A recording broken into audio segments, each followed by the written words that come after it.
Também são necessárias medidas que ampliem a resiliência da nossa indústria às mudanças do mercado internacional.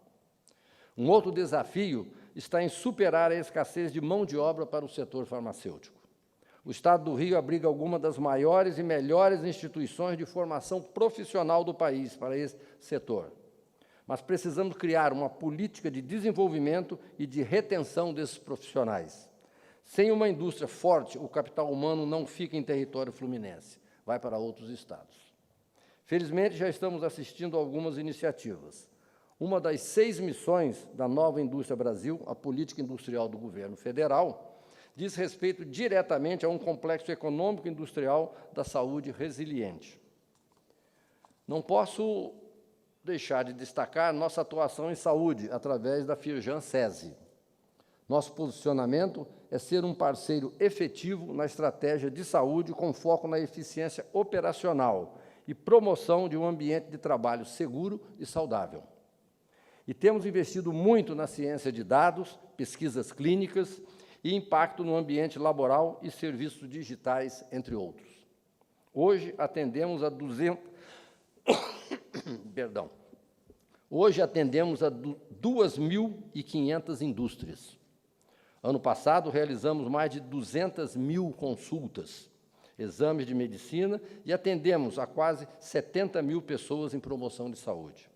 São mais de 150.000 trabalhadores. Obrigado.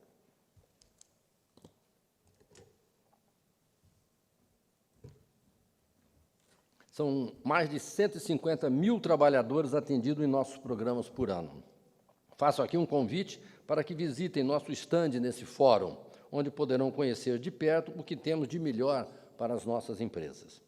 Encerro aqui as minhas palavras, desejando um excelente evento e agradeço imensamente a atenção. Muito obrigado, presidente, pelas suas palavras, trazendo esse panorama, principalmente do Rio de Janeiro, que estamos num novo momento de recuperação da capacidade produtiva do Rio de Janeiro. Eu peço desculpas em relação aos outros 2 participantes, estão presos aí no tráfego aéreo, porque o FIS e o Rio Reform provocaram um congestionamento no tráfego aéreo hoje. Aí o presidente Josier teve que via infraero, recolocar os voos para o Galeão, né, presidente? Eu vou passar a palavra para o Carlos Eduardo para ele dar sequência, por favor. Muito obrigado, Denizar, Josier, em nome de vocês dois e dos meus colegas aqui de mesa.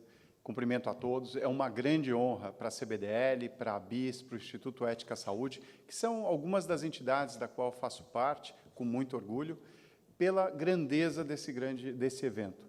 Josier, tenho certeza que a coragem que vocês tiveram em organizar algo de tamanha dimensão vai trazer grandes frutos. O empenho de pessoas de grande valor, conhecimento, que estão dedicando horas do seu dia aqui nessa jornada, e é uma jornada, uma maratona, isso vai trazer grande resultado pelo país. Então, acho que o legado que nós podemos ter disso vai ser inquestionável e é importante a gente documentar isso. Da parte do diagnóstico, o que eu trago de mensagem é, hoje nós vivemos uma situação crítica. 47% da população global não tem acesso ou tem muito pouco acesso a um diagnóstico. Isso, para as ISTs, é pior ainda. 91% dos casos estão em países onde esse acesso é dificultado por vários motivos. Então, aqui no Brasil, a gente tem trabalhado muito, de um lado, na expansão da testagem, através da inclusão, não apenas de novas tecnologias, point of care, autotestes, a triagem, mas também os novos ambientes. As farmácias, os consultórios fazem parte dessa grande busca desse paciente invisível que precisa entrar para o sistema de saúde e vai encontrar retaguarda nos laboratórios e hospitais. A gente está falando de 5.000 e tantos hospitais, 20.000 laboratórios, mais 93.000 farmácias. Como a gente pode, de fato, integrar tudo isso num grande sistema que consiga dar informação e essa acolhida adequada para esse paciente que, até hoje, por vários motivos, não consegue acessar de forma adequada. Isso de um lado. Do outro lado, a vantagem da gente já ter grandes tecnologias para a medicina personalizada. O secretário Massuda falou muito bem da questão do câncer. Nós teremos um painel amanhã, junto com Fiocruz, Nutera, que é a Fundação ProSangue, Butantan e Ribeirão Preto, e também Einstein, trazendo suas experiências, desafios futuros para a utilização do CAR-T-cell, que aponta como uma das grandes tecnologias para terapias avançadas, seja no câncer, mas até, por exemplo, em doenças autoimunes. E isso não pode ficar sem o diagnóstico inovador. Então, a palestra, amanhã, nós teremos uma grade de dia inteiro falando sobre ambos, como o diagnóstico inovador pode ajudar as terapias avançadas. E aí o diagnóstico precoce e preciso faz, de fato, toda a diferença nessa jornada. E gostaria de terminar e agradecer a parceria aqui com vários de vocês pelo Instituto Ética Saúde. Teremos, nesses dias, várias discussões sobre a importância da algorética, ou seja, a ética dos algoritmos. Quando se fala de inteligência artificial, ninguém mais discute se isso é necessário, se vai ficar, já é realidade. Então, a gente tem que discutir como trazer essa tecnologia da informação, a inteligência artificial, para o bem da humanidade. Então, convido a todos vocês para participarem e amanhã, aqui nesse palco, dia 7, às 5h30 da tarde, assinar aqueles que quiserem, as entidades, o marco de consenso para colaboração ética multissetorial na área da saúde, já contemplando uma adição para trabalhar de uma forma responsável essa questão da ética dos algoritmos. E, por fim, eu tenho certeza que nós todos teremos assim, uma grande diversão, porque quem está aqui é porque ama o que faz e vai, com certeza, se dedicar de corpo e alma para tornar esse um evento marcante e inesquecível. E eu tenho certeza que vocês todos que gastaram horas para desenvolver esse projeto estão de parabéns e contam com o nosso apoio hoje e sempre. Muito obrigado. Todas as sessões, e a ideia é gerar um white paper depois para consolidar isso. E o formato do Rio Health Forum, ele prevê reuniões paralelas de propostas, para que haja encontro de diferentes atores para sair daqui propostas mais concretas, que inclusive serão assinadas ao término do evento. Eu vou convidar agora o nosso guru, doutor Jorge Raimundo, umas palavras, é uma referência para todos nós. Muito obrigado, doutor Jorge. Eu, hoje, recebo, como todos os dias, um WhatsApp do Pfizers. E todos os dias, quando eu recebo o WhatsApp dos Pfizers, eles começam com uma canção, falando alguma letra de uma música e depois entram nos temas do dia. Hoje está acontecendo isso, de manhã e no final do dia.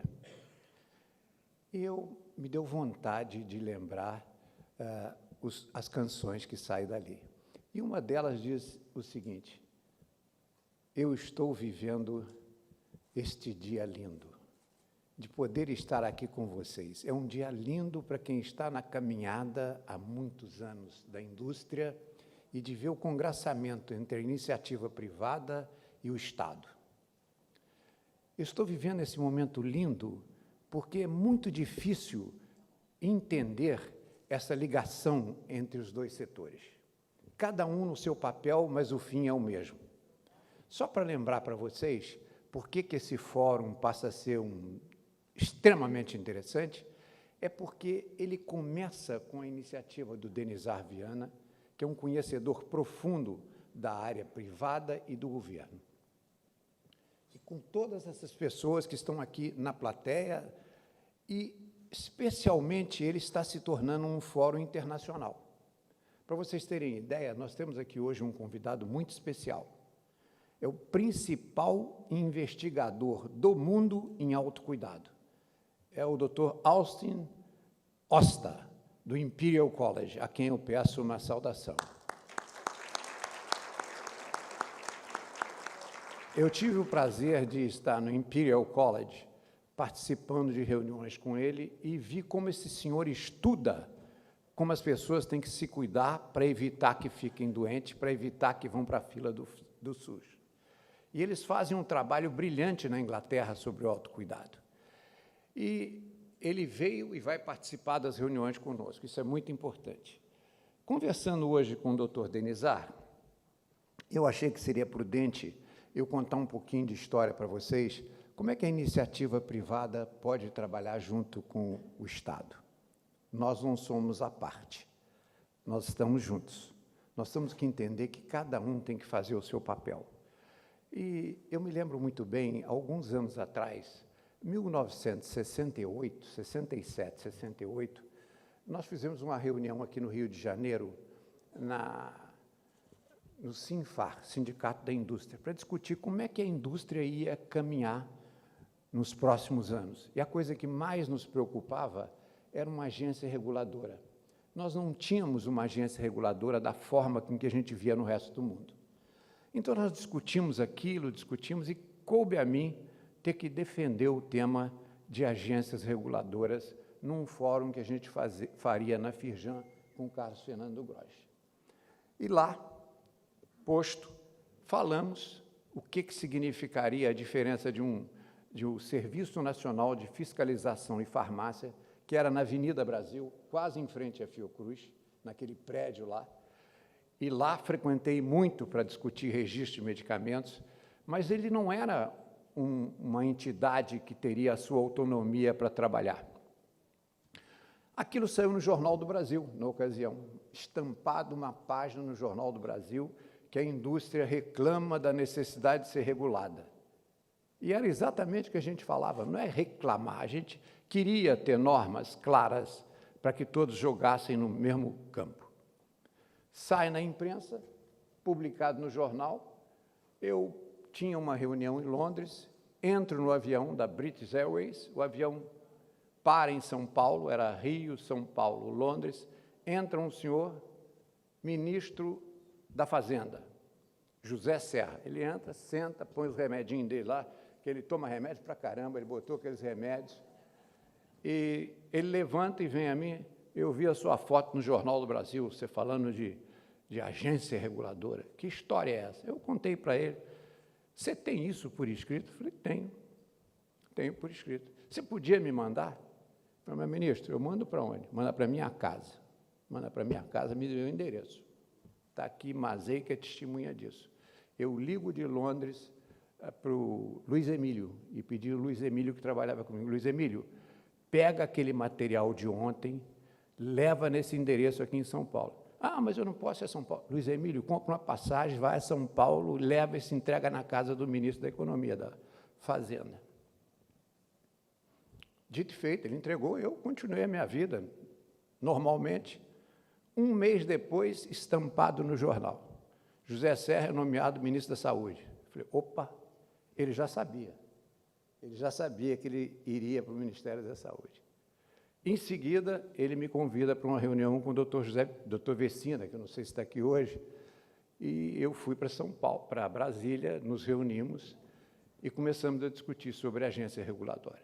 Ele, eu, Vecina e toda a equipe que o Zé Serra, isso tem mais de 25 anos, porque a Anvisa acho que está completando 25. E saiu a Anvisa e é hoje um modelo de agência regulatória. A Anvisa tem técnicos excepcionais.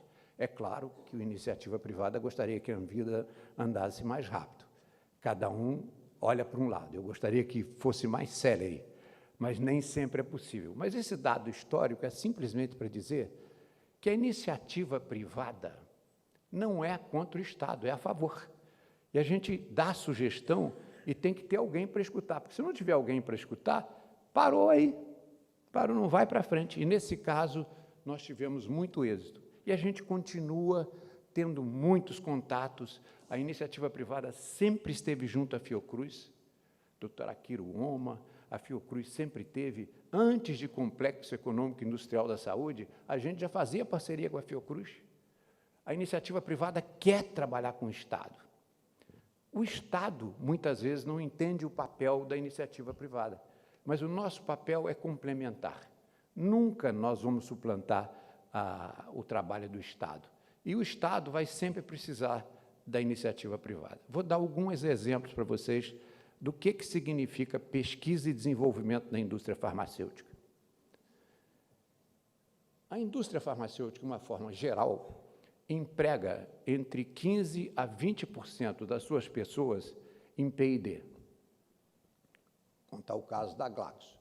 Na Glaxo, hoje se chama GlaxoSmithKline, eu era do board da Glaxo na Inglaterra, nós tínhamos 100 mil empregados, 100 mil funcionários. 15 mil em pesquisa e desenvolvimento. Eu não entendia por que tanta gente em pesquisa e desenvolvimento. Não é só que tem... Você não adianta ser só pesquisador, você tem que ter assessores, tem que ter pessoal de informática, tem que ter toda a empresa para inventar. E qual era o orçamento daquilo? 20% das vendas da empresa era dedicada à descoberta e invenção de novos produtos. 20% do faturamento da empresa dedicado à pesquisa e desenvolvimento. E aí eu fui entendendo como é que funcionava aquilo e fui vendo, lendo como é que as indústrias são vistas no mercado. Eu, lendo uma avaliação de mercado, eu vi lá que, por exemplo, naquela ocasião, a Ford valia 45 bilhões de dólares. A General Motors valia 50 bilhões de dólares. A Glaxo, que eu trabalhava, valia 100 bilhões de dólares. Como é que a Glaxo pode valer mais que a General Motors e a Ford juntos? Como é que isso? Por que isso é assim? Eu fui aprendendo que ciência, inovação, para o investidor, inovação vale muito mais do que montagem. E hoje nós estamos chegando a um pico extremamente interessante. Uma empresa da Dinamarca, chamada Novo Nordisk, está atingindo um valor de mercado maior do que o PIB da Dinamarca. A Novo Nordisk, em capitalização, vale mais do que o PIB da Dinamarca.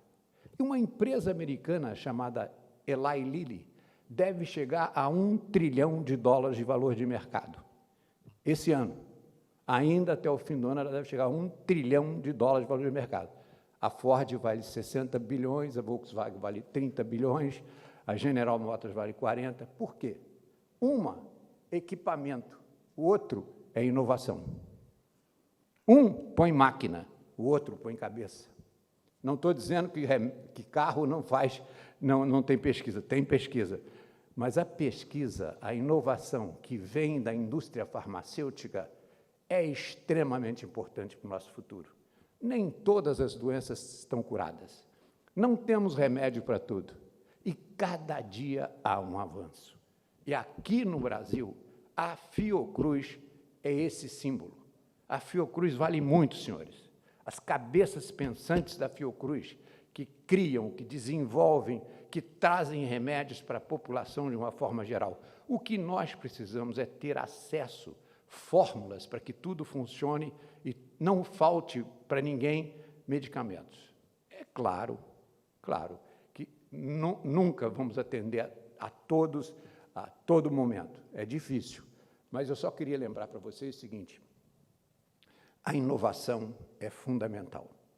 E o trabalho do Complexo Econômico Industrial da Saúde, que hoje a gente começa a discutir aqui, é o futuro do Brasil. Mas a gente não pode querer subir os degraus pulando do primeiro para o último. Se você quiser chegar lá em cima, você tem que começar primeiro. Não adianta querer começar a fazer produtos de biotecnologia, produtos de grande inovação no primeiro dia do negócio. Começa com arroz com feijão. Começa com equipamento de proteção individual. Começa com coisas que são fáceis de serem produzidas, baratas de serem produzidas e não vão nos deixar à mão numa pandemia.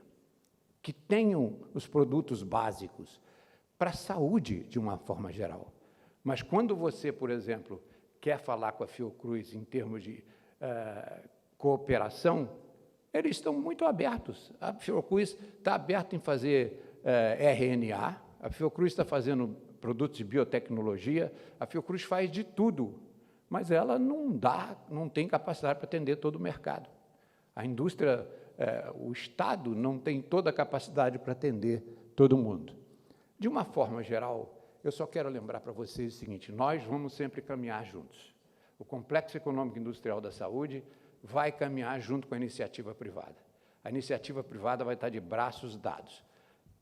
E eu queria lembrar o seguinte: quando eu disse no início que eu estou vivendo esse momento lindo, é porque eu estou vendo o Rio de Janeiro voltar a ser o palco da saúde.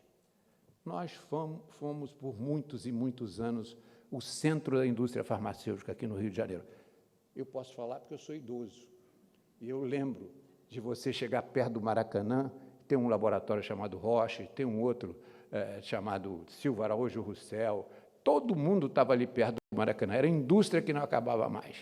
Todo mundo estava no Rio de Janeiro. A Pfizer era na Avenida Beira-Mar 200, a Glaxo era no Jacaré, todos nós estávamos no Rio de Janeiro.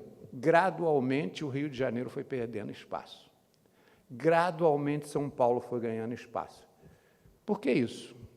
Nós tivemos políticas públicas no Rio de Janeiro que aumentaram o ICMS de um produto que tinha preço controlado, e o ICMS catapultou.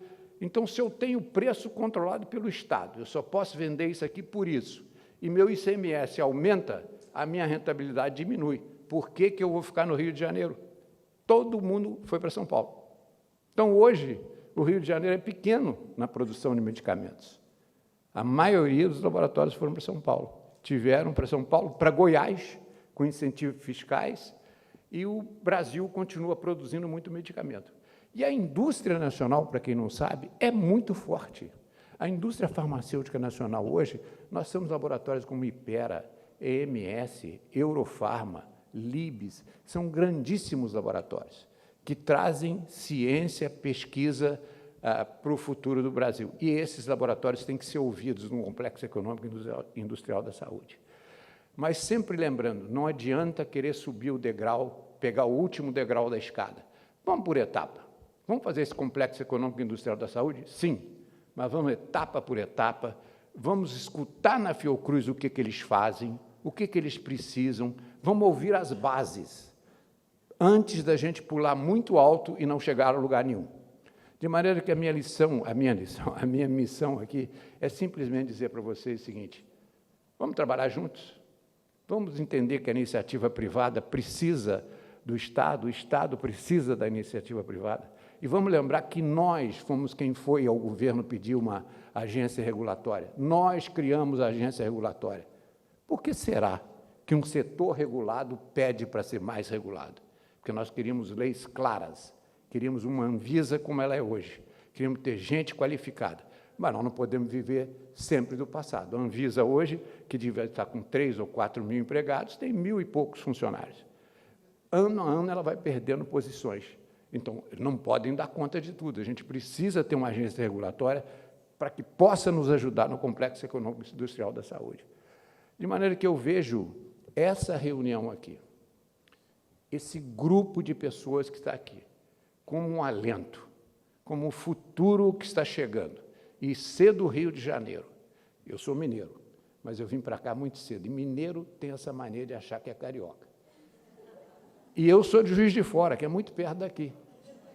Você passa nas estradas, devia ter uma placa assim, Juiz de Fora, logo ali, Belo Horizonte, um pouquinho além. Então, eu vim para cá muito cedo e acho o Rio de Janeiro um sonho em todos os sentidos. Uma cidade vibrante, com gente inteligente, com as universidades que eram as melhores do Brasil, as escolas do Rio de Janeiro são formidáveis. Eu me formei aqui em 1966 na Faculdade Nacional de Direito, hoje chama UFRJ. E sempre eu vi essa cidade como o lugar que saía ciência, cultura e emanava para todo o Brasil conhecimento. E ainda é. E o Rio de Janeiro ainda é. Mas a gente perdeu o espaço. Vamos ganhar esse espaço no Complexo Econômico e Industrial da Saúde. Vamos usar a Fiocruz. Vamos trabalhar junto, Estado e iniciativa privada. E assim sendo, eu acredito que esse evento, Denizar, vai concluir muito bem, trazendo novas etapas para nós, e muito obrigado. Doutor Jorge, de Sir, pela Rainha da Inglaterra. Doutor Jorge, a sua fala, acho que liquidaria a parte inicial da manhã, mas nós temos um protocolo, né, para continuar. E eu quero saudar Dr. Austin. Welcome to Rio Health Forum. It's a great pleasure to be in touch with you. Okay? Congratulations for your research in self-care. Outstanding. Vamos dar continuidade. Quero agradecer aos participantes aqui, por favor.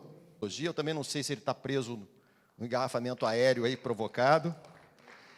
O nosso diretor da Anvisa, Dr. Daniel Pereira, por favor.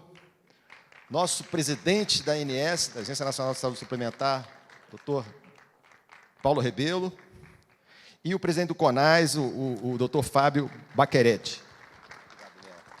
Nem todo mineiro se sente carioca, viu? Só de Juiz de Fora.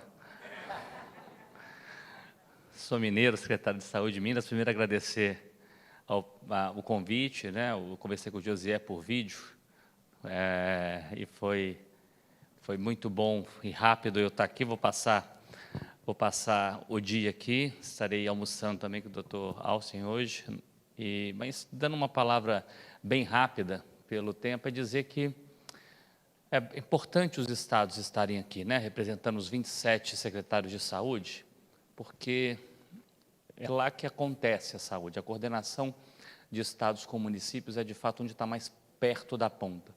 Eu estava vendo ali a programação toda que nós teremos aqui, e certamente estão exatamente ao encontro do que nós estamos discutindo no nosso dia a dia.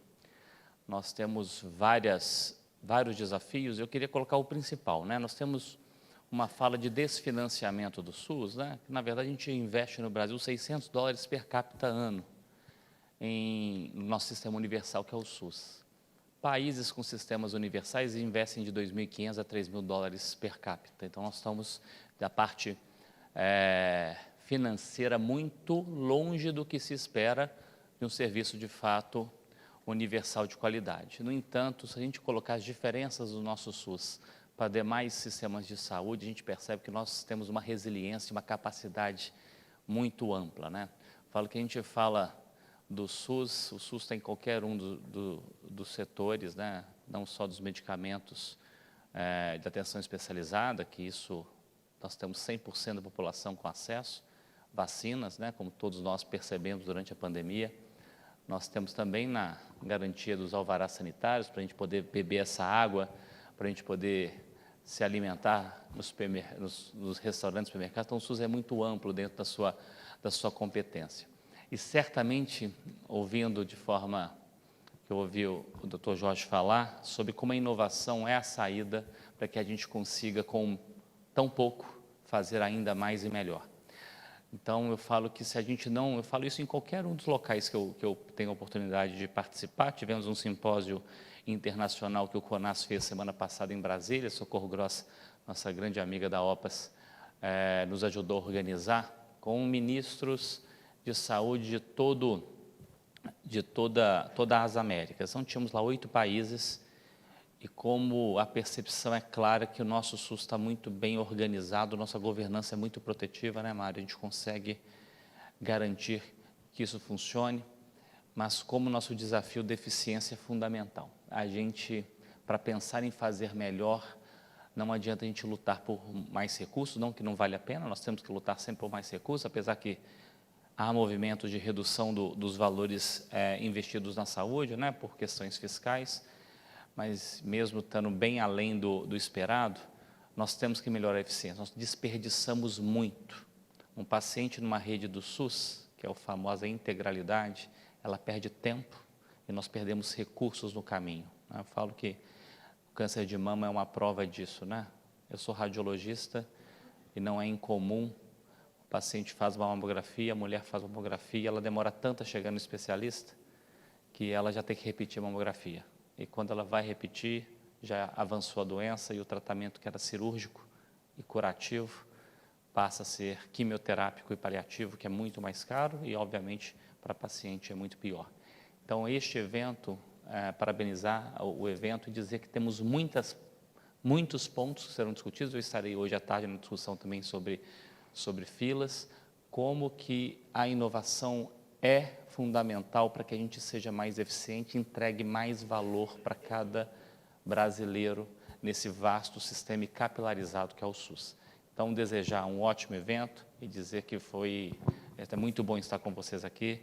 Espero que saiamos aí cheio de novidades para a gente incorporar dentro do Sistema Único de Saúde. Obrigado.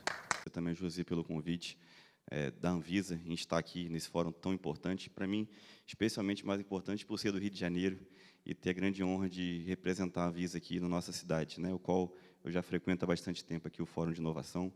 Cumprimentar também meus colegas de mesa, presidente Fábio, né, com um amigo, um companheiro de luta, de muita luta durante muito tempo, o presidente Paulo Rebelo, cumprimentar todas as autoridades aqui presentes na figura do deputado e secretário de Saúde, Daniel Sorães, um grande amigo também, doutora Socorro Naopas, diretor Maurício, presidente Mário, todos que eu consegui ver aqui rapidamente, me perdoe se eu deixei passar alguém.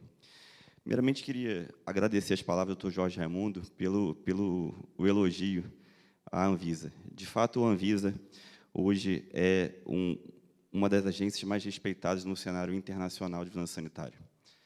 E por que isso acontece? Porque lá atrás, Jorge Raimundo, há 25 anos atrás, houve uma decisão do povo brasileiro em termos de uma agência reguladora independente para fiscalizar o setor de vigilância sanitária. E isso foi fundamental, porque, independente de mudança de governo A, B ou C, a gente tem sempre uma régua com as melhores técnicas, com as melhores regras alinhadas a todos. Qualquer um pode contar com a Anvisa. O mercado produtivo nacional pode contar com a Anvisa, o setor internacional pode contar com a estabilidade das regras da Anvisa, as vigilâncias sanitárias locais e estaduais podem contar também com as normas da Anvisa de forma permanente, amplamente discutidas. Então, de fato, essa, a meu ver, foi uma das maiores políticas públicas de Estado que o nosso país fez, foi a criação de uma agência independente. E eu quero destacar dois grandes potenciais de termos uma agência independente como a Anvisa. O primeiro é um potencial de respeitabilidade do selo da Anvisa. Eu trago aqui um caso recente que a gente teve na agência.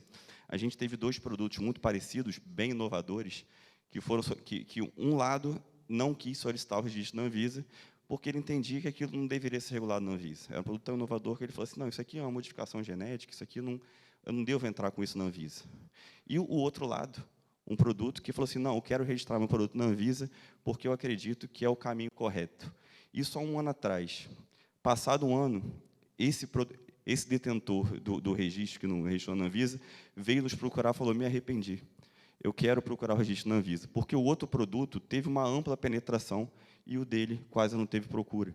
Isso demonstra a respeitabilidade do selo da Anvisa. Independentemente de onde vocês forem, seja numa farmácia, num serviço de saúde, comprando um cosmético, usando um agrotóxico, se tiver um selo da Anvisa, é um selo de confiança, é um selo que a população confia. Vocês sabem que ali tem um produto de qualidade, ali passou uma análise técnica, e ali é um produto que, de fato, tem comprovadamente sua segurança, qualidade e eficácia. Então, esse selo da Anvisa é um grande ativo, inclusive internacional. Aonde as empresas brasileiras forem, em qualquer lugar do mundo, com o selo da Anvisa, elas são respeitadas de igual para igual com qualquer outro selo de qualquer outra agência reguladora, seja do FDA, seja da European Medicines Agency ou qualquer outra agência. Então, isso é um grande ativo que a gente tem como país. E, segundo, é o grande protagonismo da Anvisa no cenário internacional, que catapulta economicamente o nosso setor produtivo daqui. A Anvisa, hoje, ela faz parte dos maiores fóruns de convergência internacional. A gente senta de igual para igual com outras 7, 8 maiores agências do mundo. E a gente discute de igual para igual a harmonização da nossa regulação, fazendo e levando cada vez mais as empresas brasileiras a explorarem o mundo. Recentemente, em dezembro do ano passado, nós celebramos um acordo de cooperação com a Argentina, com a agência argentina, com a AMAT, em que ela simplesmente reconheceu o nosso registro do produto delas. Falou, se o produto estiver registrado na Anvisa, eu aceito aqui dentro do meu país. De tamanha confiança de um país soberano usar uma regulação de um outro país. E isso demonstra a força da Anvisa, isso demonstra a força do nosso país aqui na América Latina e em todo o mundo. Então, de fato, acho que isso vem coroar, doutor Jorge Raimundo, um pouquinho do que a gente vem falando da importância de termos uma Anvisa cada vez mais forte, cada vez mais bem financiada, bem aparelhada. E isso é uma decisão de Estado. Isso é uma decisão de Estado. Eu vou dar um comparativo do desafio que a gente tem na Anvisa. A área de produto para a saúde da Anvisa, que registra ali desde um abaixador de língua até a máquina de ressonância magnética, hoje tem 44 servidores. Eu tive conversando com o diretor da área de produto para a saúde do FDA americano. Eles têm 2.400, só na área de produto para a saúde. E a gente olha e fala, mas o mercado americano é grande. É claro que é grande. 2.400 para 40 pessoas.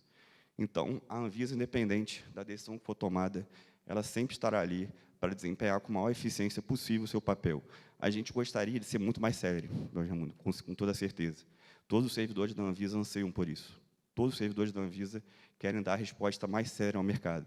Mas nós temos, de fato, dificuldades operacionais que nos impossibilitam. Mas isso não nos deixa desacreditar e não nos deixa perder a energia de trabalharmos dia a dia para trazer o melhor ainda para a população brasileira. E, por fim, não poderia deixar de ressaltar também a importância de termos o nosso sistema de vigilância sanitária, presidente Fábio. Assim, a Anvisa não é responsável pela vigilância sanitária a nível federal.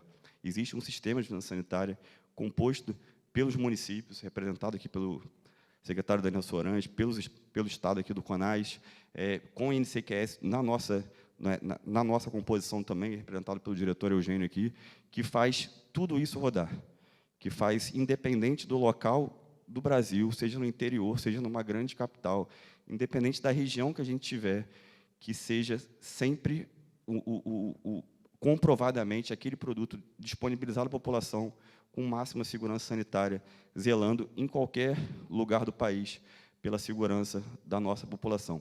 Então, contem com a Anvisa, contem com os servidores da casa, contem com a gente para o desenvolvimento do país. Obrigado, pessoal. Obrigado, Daniel. A primeira parte da fala dele, que é o papel das agências regulatórias, a independência e o quanto nós, sociedade, temos que brigar pela manutenção disso. Foi um ganho da nossa sociedade, não pode haver retrocesso em relação a isso. Nós estamos representados aqui pela Anvisa, pela ANS, temos que reforçar isso. Um Estado que quer avançar nessa articulação público-privada tem que ter agências independentes, fortes, com um corpo técnico de qualidade e que responda às demandas da sociedade. Eu vou passar, aproveitando, agora para o presidente da ANS, Paulo Rebelo. Fique à vontade, Paulo.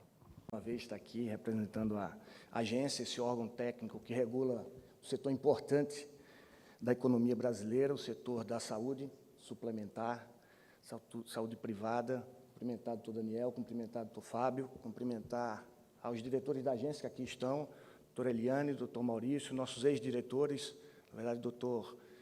Fui nomeado hoje, na verdade, é Paulo Abraão, doutor Massuda, me rebatizou hoje, e cumprimentar também o doutor Fracara, a doutora Socorro, e ao cumprimento a todos que aqui estão.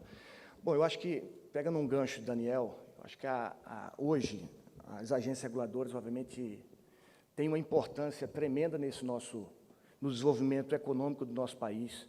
60% do PIB brasileiro passa nas agências reguladoras. Eu acho que é um retrocesso, é um desserviço, qualquer tipo de iniciativa no sentido de enfraquecer as agências reguladoras.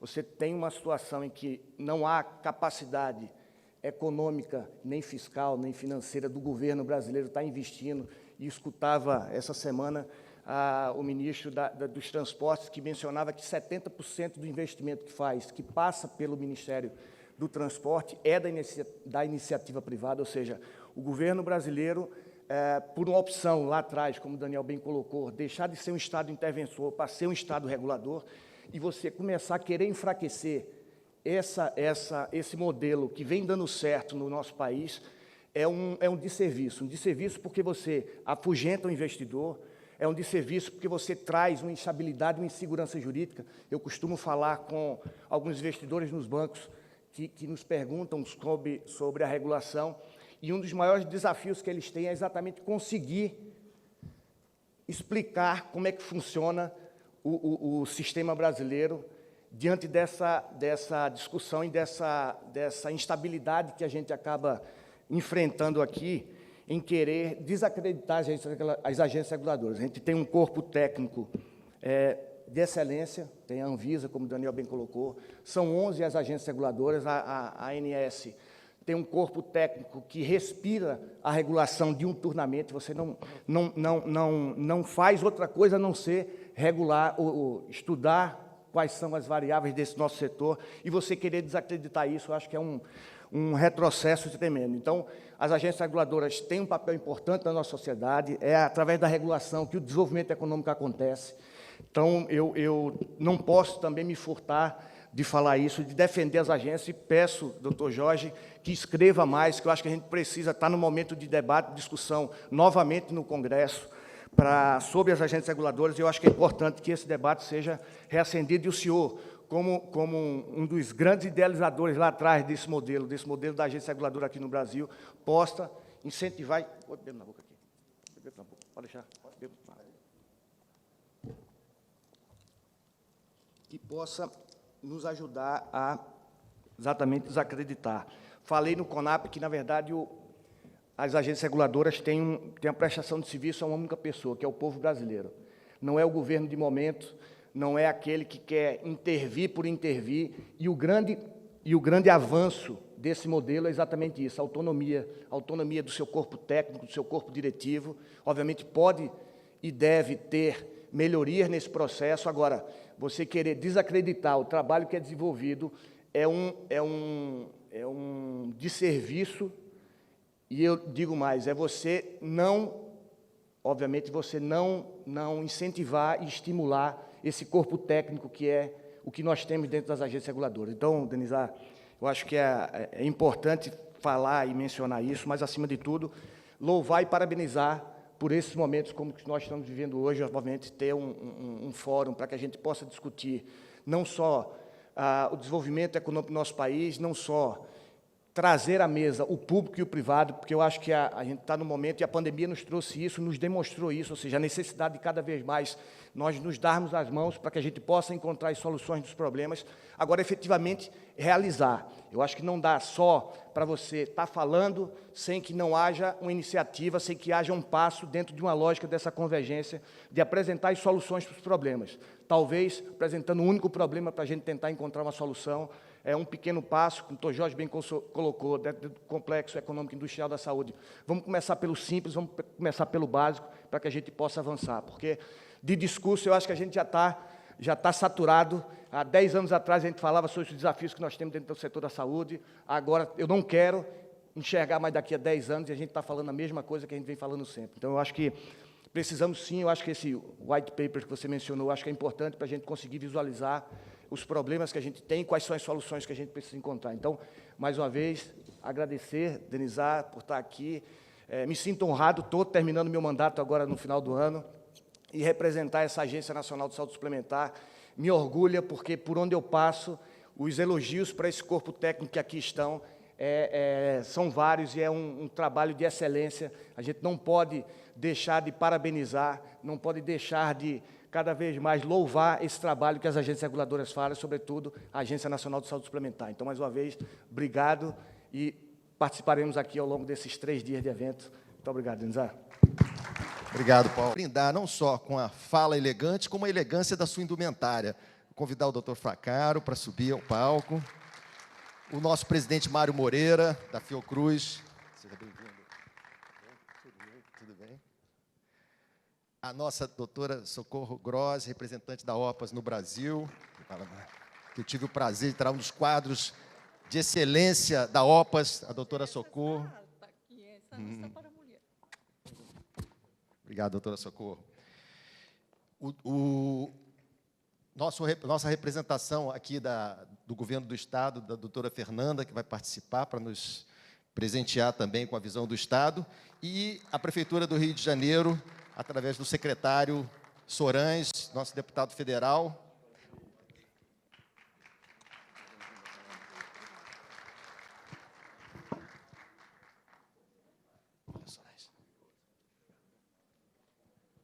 Bom, eu vou passar a palavra, então, para o Fracaro. Você quer falar do público? Não, eu falo aqui mesmo. Ok. Boa tarde, não, bom dia.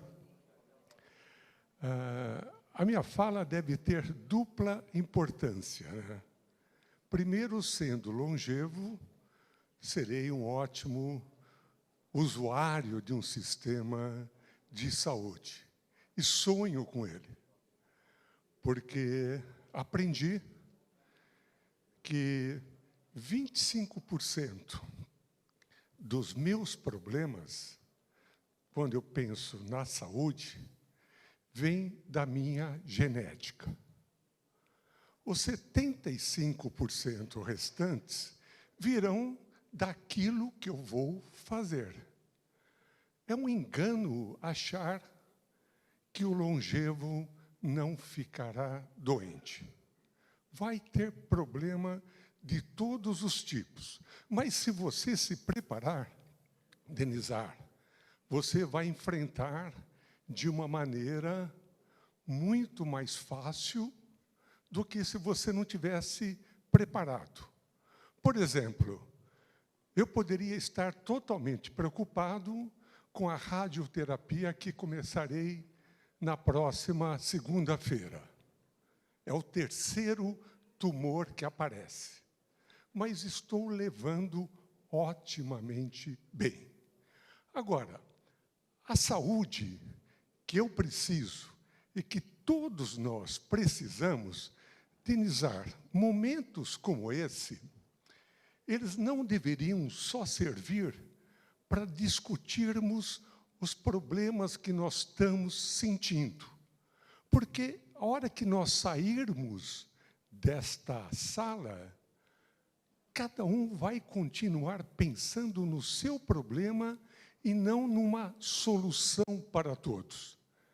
O que eu sinto falta quando eu participo de eventos como esse é que, se eu fizer uma pergunta, o que farei na segunda-feira, cada um vai fazer uma coisa. Isso significa que a nossa saúde não é como o agronegócio. Ela é muito fragmentada. E sendo fragmentada e sem uma união, é muito difícil acharmos uma saúde ideal para todos. Então, o meu questionamento, quando eu tenho esta oportunidade, é que nós precisamos achar uma coordenação onde todos possam sentar, mas não sentar por 1 ou 2 horas, ver os amigos e voltarmos para casa pensando nos problemas específicos. Nós temos que achar uma solução que possa servir para todos. Eu tenho várias perguntas, eu não pensei chegar na minha idade com tantas perguntas sem respostas. Por exemplo, é possível eu ter uma saúde igual para todos? As fraudes que existem na saúde, até quando vão existir? Cada vez que eu vou, às vezes, fazer um exame médico, a secretária pergunta: o senhor quer 1, 2, 3 recibos? Quantos exames são feitos que eu, muitas vezes, esqueço até de retirá-los? Embora isso está diminuindo. Tempos atrás era uma quantidade enorme. Então, meus caros amigos, eu acho que todos que estão aqui deveriam ter uma vontade de sentar e discutir realmente o que podemos fazer para uma saúde melhor.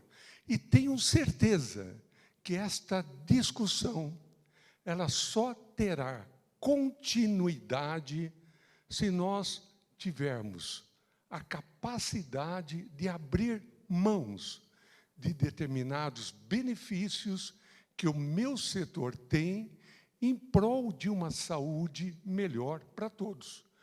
Eu represento a Associação dos Fabricantes de Dispositivos Médicos. É um elo da cadeia. Aí eu tenho os médicos, eu tenho os hospitais, tenho os convênios. Mas se cada... Olha, eu tinha um chefe espanhol que ele sempre me dizia, no início da minha carreira, a minha formação em engenharia, ele falava: olha, você tem uma pizza de 8 pedaços com 8 pessoas. Se alguém comer 2, alguém ficará sem comer nada. E esse pensamento, eu acho que está muito difícil de eu encontrar dentro do sistema geral da saúde.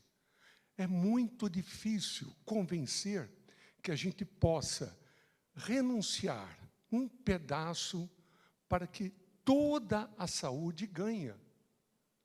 E ainda eu nem comentei sobre a judicialização, que é outra pergunta que eu também não tenho a resposta. O que fazer essa saúde mais cara é possível a todas? Quando o meu primeiro tumor apareceu, eu tive que... Foram 48 sessões de imunoterapia. Uma fortuna. Cada sessão custava R$33 mil. O meu convênio pagou, sem eu entrar na justiça, normal. Mas cada vez que eu saía do hospital, meus amigos, acreditem, eu agradecia muito por ser uma parte pequena da população que tinha acesso a esse tratamento. Está certo isso? Não. Não está certo. O certo seria que toda esta possibilidade dos tratamentos que eu sofri e vou sofrer desse acesso a todos. Mas como fazer isso, se os nossos recursos são limitados? Abrindo mão, renúncias, para que toda a maioria possa, pelo menos, ter um pouco da saúde que eu sonho para o futuro. Então, meus amigos, eu sugiro vocês, como eu sou mais velho, eu posso fazer um monte de sugestão. Aliás, a longevidade me deu uma facilidade que eu posso falar não à vontade. Porque eu já sou velho, já fiz tudo. Não. Quer fazer isso? Não. Vamos lá? Não. Então, o que eu sugiro para vocês?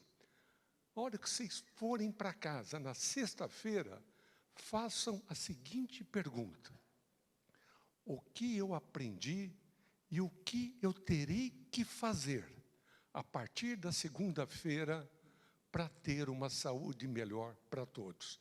Se vocês não fizerem essa pergunta, ou melhor, se fizerem e não tiverem a resposta, é sinal que esse evento foi mais um evento social para todos. Não é ruim, porque a gente vai encontrando os amigos, mas estamos aqui por uma outra finalidade: achar este caminho que, neste momento, e cada vez mais, com esse número enorme de longevos que estão vindo, que vai demandar uma saúde cada vez mais complexa, teremos que ter uma solução.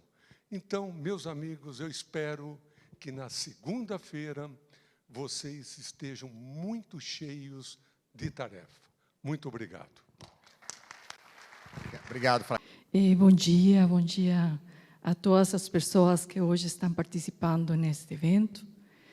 Nós ficamos muito honrados de ter recebido o convite e agradecemos muito ao presidente do Rio Health Forums, Denis Albania, que nós nos conhecemos há muito tempo, quando estava atuando de subdiretora na OPAS, e nós tomamos conjuntamente a decisão que nossas autoridades reguladoras na região das Américas teriam que ter a possibilidade de ser reconhecidas internacionalmente.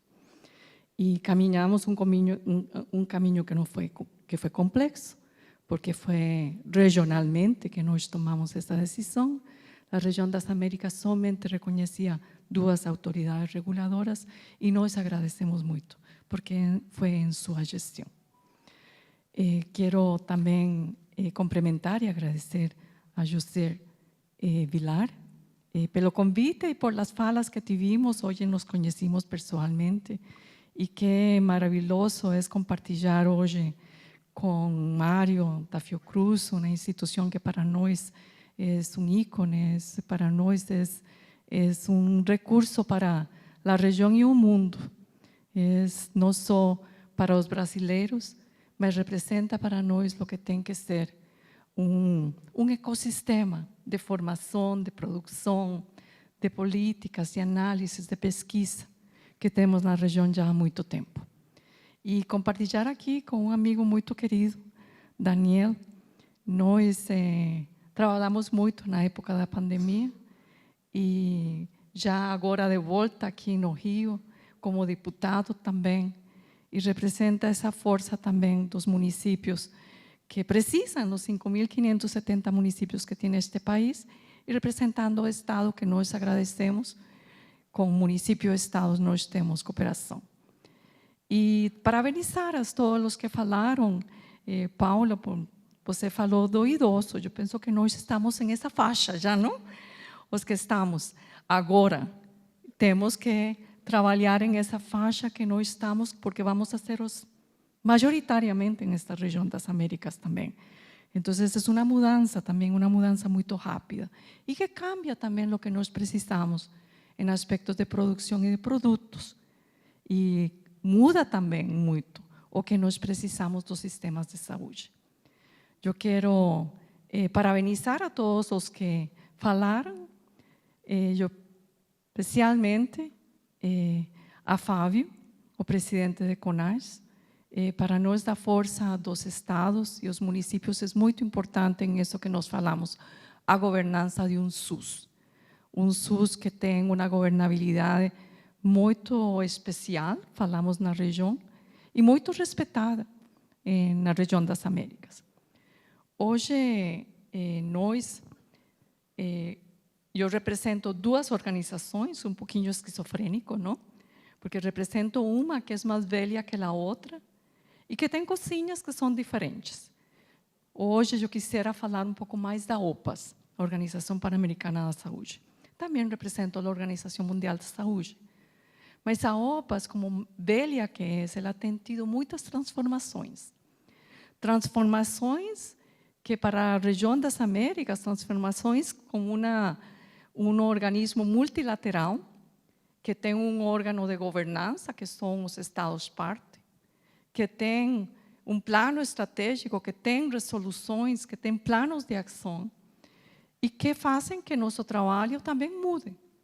Mas teve uma transformação muito importante. E eu falo da OPAS antes da pandemia e a OPAS pós-pandemia. A OPAS antes da pandemia, ela sempre tem trabalhado para o acesso universal, de maneira equitativa. Em uma região que é a mais inequitativa do mundo, uma região que, sendo especialmente a América Latina, sendo só o 8% da população, nós tivemos o 35% de todas as mortes por Covid. E uma região que tem desigualdades importantes, que é muito diferente, países grandes, países pequenos, países insulares, que precisam de um trabalho diferenciado também. A OPAS, anterior à pandemia, ela trabalhou muito que foi a política de acesso a produtos, medicamentos, vacinas, tecnologias para a saúde. Também trabalhou muito no âmbito da regulação, que foi nosso forte. Nós falamos, nós precisamos de uma região com países que tenham estruturas de regulação, que possam, sim, ter não somente qualidade, sino que permita também pensar em aumentar o mercado da inovação e a produção de medicamentos que nós precisamos na região. Trabalhamos muito em todo o que foi o trabalho de como se dá assistência farmacêutica nos sistemas de saúde. E tudo sempre pensando em sistemas que sejam para todos, sem deixar ninguém para trás. Na pós-pandemia, o que nós vivimos na pandemia foi muito difícil. Nossos países sem insumos, sem luvas, sem equipos de segurança, com uma indústria muito dependente das matérias-primas de outras regiões do mundo, especialmente da China, da Índia, China como um dos maiores produtores de matéria-prima, e com estruturas muito fragmentadas na área de produção e inovação. E aí, o nosso novo diretor, que é brasileiro, que foi presidente de Anvisa, secretário de Ciência e Tecnologia, secretário de Vigilância, o Dr. Gerardo Barbosa, tomou a decisão de criar um novo departamento de inovação, medicamentos, tecnologias para a saúde, com uma unidade de produção. Ou seja, depois a OPA entra em uma nova área, que é essa área da inovação e da produção, que nós não tínhamos. Então, usualmente, nós não estávamos em fóruns como estes, e que agora estamos. O nosso corpo de governança, conselho diretivo, tomou a decisão e tem uma resolução que mandata a OPAS trabalhar nas áreas de inovação e produção e disponibilizar nossos fundos, que temos dois, o fundo rotatório para vacinas e o fundo estratégico para compra de medicamentos, tecnologias para a saúde, onde está toda a parte de insumos estratégicos, testes diagnósticos e outras coisas mais, disponibilizar para que também os fundos sejam um motor para engajamento do mercado e estimulem a inovação e a produção. E essa última resolução foi de agora, a primeira semana de outubro deste ano.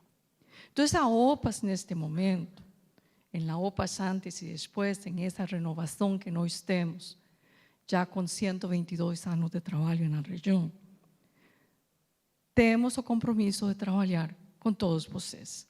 E com todos vocês eu falo com gestores do governo, que foi representado por Adriano Massuda, com os formadores de talentos que nós precisamos. Ninguém tem capacidade de produção se não tem talentos e menos inovação.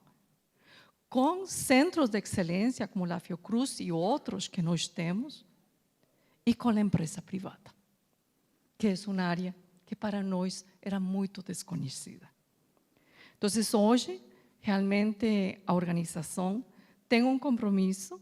Nós estamos aqui para falar que nós, dentro de tudo o que vocês falaram, e desse mundo da produção global, e desse mundo de América Latina, em essa inserção, onde está dominada por os europeus, onde temos a Índia e a China entrando, onde temos um modelo muito reconhecido, que é o de Coreia do Sul, nós vemos ao Brasil como nossa esperança.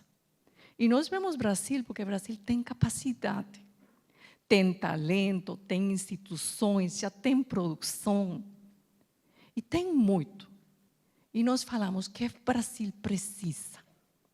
Brasil precisa de uma política de Estado.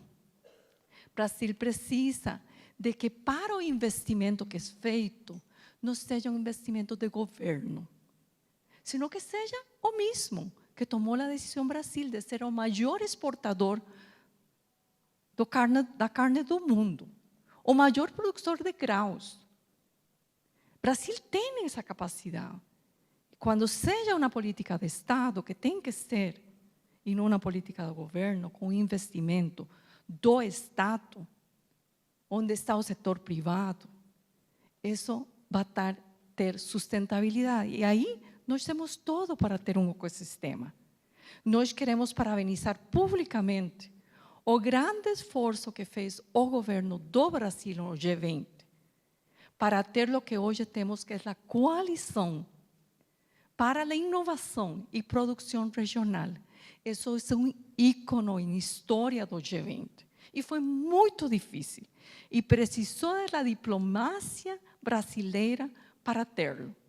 Nós fomos convidados e pensamos que fizemos também a coisa certa, de trazer nossos países, puxar para que essa coalição estivesse, porque é uma nova oportunidade. O que mais precisamos?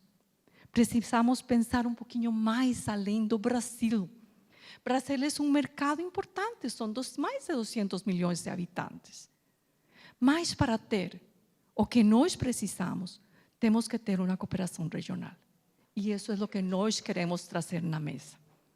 Queremos trazer a força que a organização tem, com as instituições que o Brasil tem, com essa força que vocês têm, que já tem com muito tempo, com essa autoridade reguladora maravilhosa que o ano entrante esperamos, sem dúvida vai ser reconhecida como padrão internacional, que o Brasil seja nosso ponto de referência em essa cooperação e coordenação regional que nós precisamos.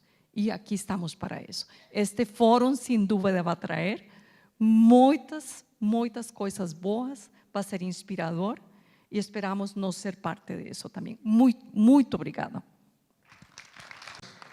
Necessárias. Primeiro, parabéns pela OPAS, pelo desempenho durante a pandemia. O trabalho foi fundamental nessa coalizão para enfrentar a pandemia. E nós tivemos aqui em primeira mão o anúncio desse novo formato da OPAS, voltado para a inovação, para a tecnologia. Isso é muito bem-vindo, faz todo sentido, tem total sinergia com as discussões daqui. Nós vamos avançar nisso e queremos ter a sua participação nesse fechamento do white paper para que esse caminho seja seguido. Vou passar a palavra ao presidente Mário Moreira para as considerações. De todas, bom dia à mesa com a qual eu compartilho.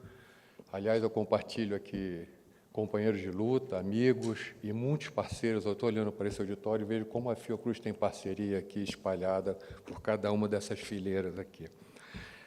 Falar no último bloco me traz uma certa inspiração para tocar em alguns temas que eu acho que vale a pena tocar aqui, Denizar.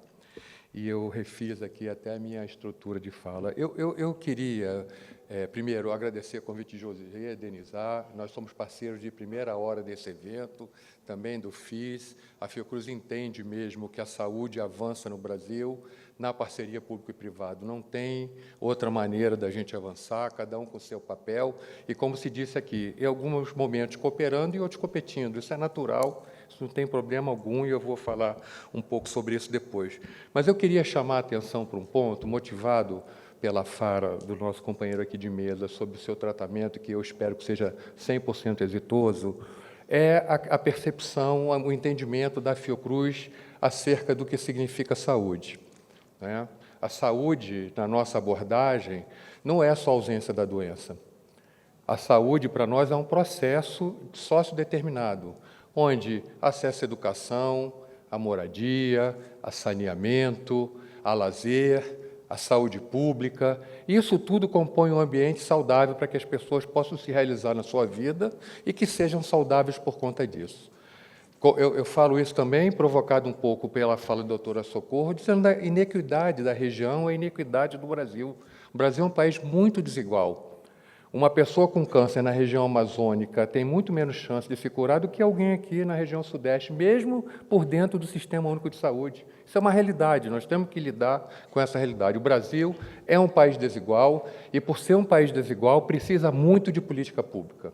Essa, assim, é a minha fala inicial, porque eu acho que é para motivar a gente a pensar, trazer essa outra perspectiva para o nosso debate. O segundo ponto, e eu não posso deixar de fazer isso, eu tenho falado em todos os fóruns dos quais eu tenho participado, são os grandes desafios de saúde que se colocam para o Brasil, sabe, Denizar?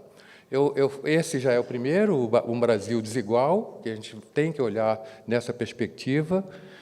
O segundo, para mim, é os efeitos das mudanças climáticas sobre a saúde da população global, especialmente, novamente, por sermos um país desigual, sobre a população brasileira, não só manifestados por desastres, como foi desastres no Rio Grande do Sul, por conta das enchentes, das queimadas, das ondas de calor, da expansão territorial das arboviroses.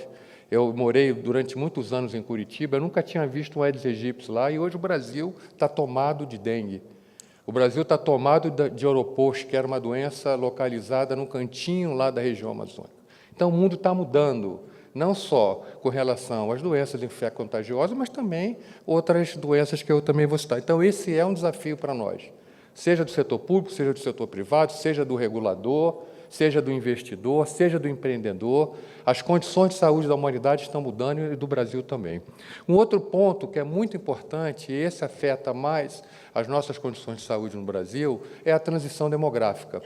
O Brasil vive, eu uso isso aqui para ser um pouco mais didático, dois quadros epidemiológicos bastante distintos. O quadro do atraso das doenças infecto-contagiosas que poderiam ter sido debeladas já há muito tempo e as doenças dessa nossa nova expectativa de vida. Vivemos mais de 15 anos, talvez, do que vivíamos quando o Sistema Único de Saúde foi criado. Naquele momento, a nossa preocupação eram as doenças infecto-contagiosas, as doenças que assolavam a população brasileira. Agora nós temos câncer, doenças metabólicas, cardiovasculares, neurodegenerativas, enfim, temos uma lista de doenças que coloca uma pressão enorme sobre o Sistema Único de Saúde, seja no campo da produção, seja no campo da oferta de serviços também. E as ondas de calor e as mudanças climáticas aí se interconectando. Então, nós temos um desafio muito grande, que para nós é também uma grande oportunidade. Temos problemas, a gente falou aqui do orgulho da Fiocruz, do orgulho da Anvisa. Nós temos que ter orgulho do Sistema Único de Saúde, gente, que ordena isso tudo. A história que Jorge contou é muito bonita. Espero que o senhor viaje com mais gente importante nos aviões e que possa continuar provocando uma reflexão. Hoje é tempo de fortalecer o Estado para que ele possa cumprir o seu papel. O Estado já tem as suas instituições consolidadas ao longo do tempo, mas precisamos, como o Daniel falou aqui, fortalecer as agências, as instituições públicas, as universidades. O Brasil precisa tomar essa decisão. E, se for na perspectiva econômica, que o faça, porque esse setor provoca riqueza, gera emprego. Hoje, o setor de saúde é deficitário na balança comercial, cerca de 20 bilhões de dólares, se não falha a memória. Então, o que a gente está fazendo hoje é exportando renda e emprego para os países mais desenvolvidos, enquanto poderíamos estar fazendo isso aqui. Então, se a lógica é a lógica econômica, a gente não pode ver a saúde como uma linha de gasto, mas uma linha de possibilidade de desenvolvimento econômico, desenvolvimento social, e que precisa de investimento para tal, seja ele público ou privado. Vou tentar funilar aqui para a discussão nossa aqui do Complexo Econômico Industrial de Saúde no Rio de Janeiro. Eu vejo o Mauro ali, está ali, que produz vários artigos provocadores sobre isso. O Estado do Rio de Janeiro é uma potência, só que potência não é movimento. Né? Quem entende da física, tem energia cinética e energia potencial. Nós temos potência, mas a potência, se não for colocada em movimento, de nada adianta.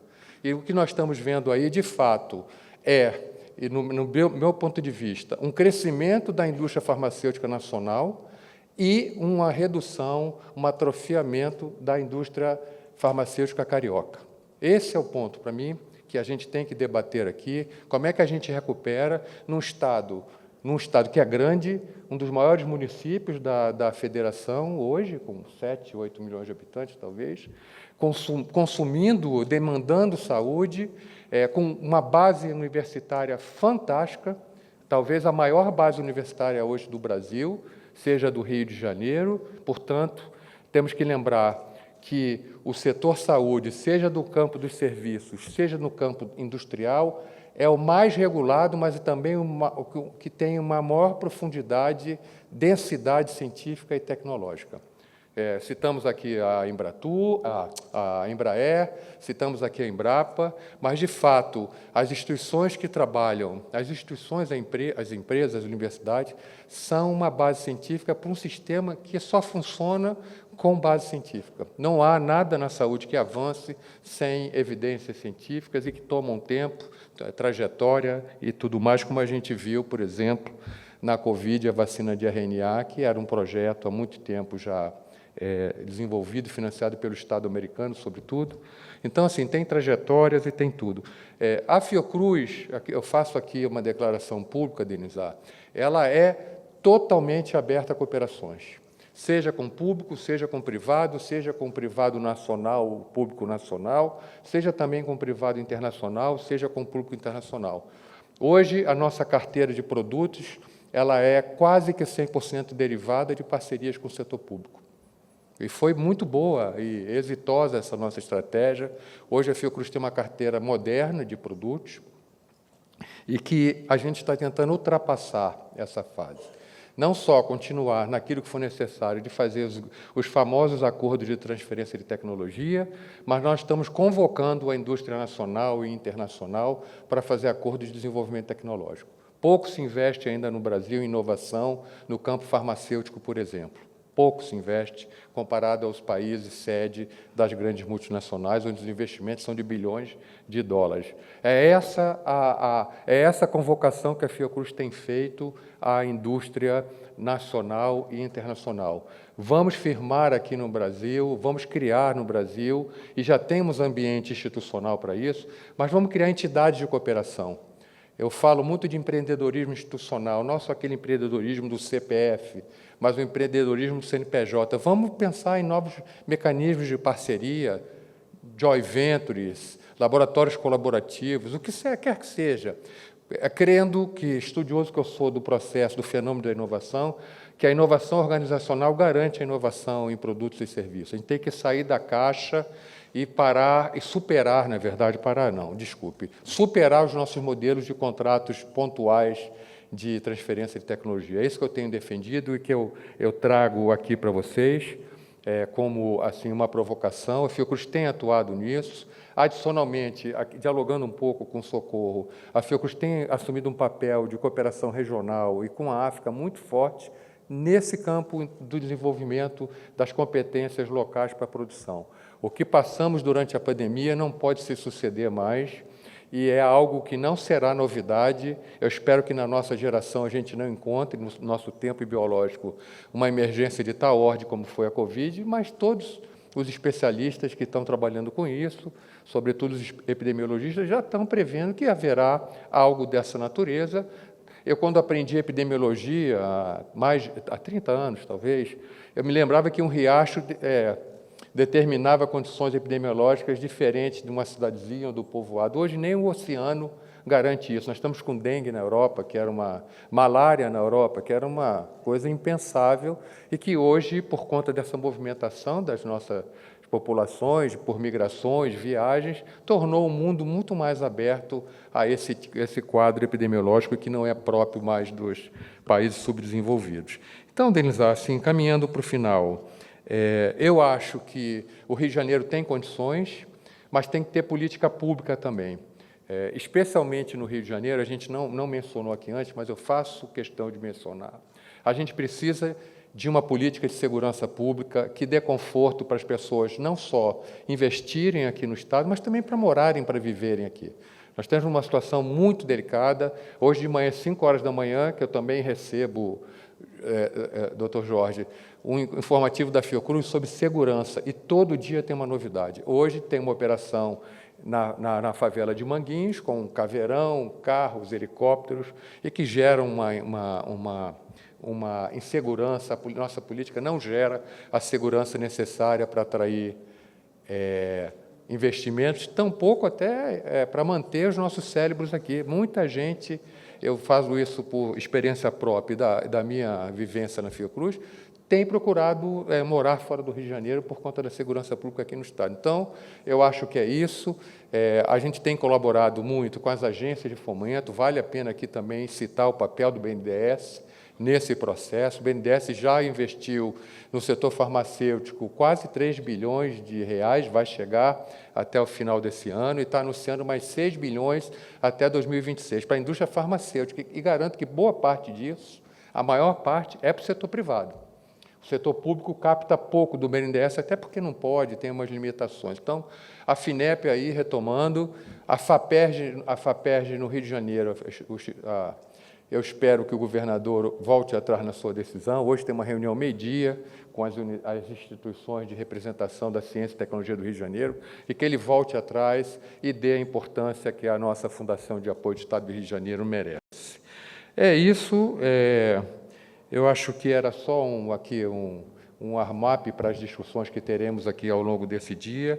E, de novo, eu queria agradecer aqui o convite, a possibilidade da Fiocruz estar participando. Convido a todos a visitar o estande da Fiocruz que temos aqui, onde podemos ter reuniões e conversas mais específicas, bilaterais ou conjuntas. Então, um bom dia para todos e todas, que seja um excelente evento e que a gente saia aqui com proposições concretas para que todos nós avancemos, cada um no seu papel, cada um no seu campo, para que o Brasil tenha uma saúde melhor para toda a sua população. Muito obrigado. Ponto fundamental da fala do presidente Mário Moreira, que é a conexão da saúde humana, animal, vegetal e ambiental, né? O conceito de One Health, tão importante.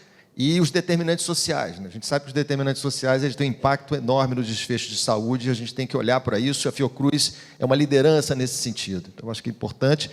E o presidente Mário Moreira trouxe uma dimensão agora das políticas. Então, nós vamos falar da política municipal e da política estadual aqui. Eu vou passar primeiro para o município, representando o nosso prefeito, o deputado federal, secretário Daniel Sorães, que faz um trabalho belíssimo aqui, fez uma construção da atenção primária no Rio de Janeiro, de dar inveja a outros lugares. É uma convocação, né? O Josier, eu acho que não convida, convoca. Josier, é um prazer imenso estar aqui.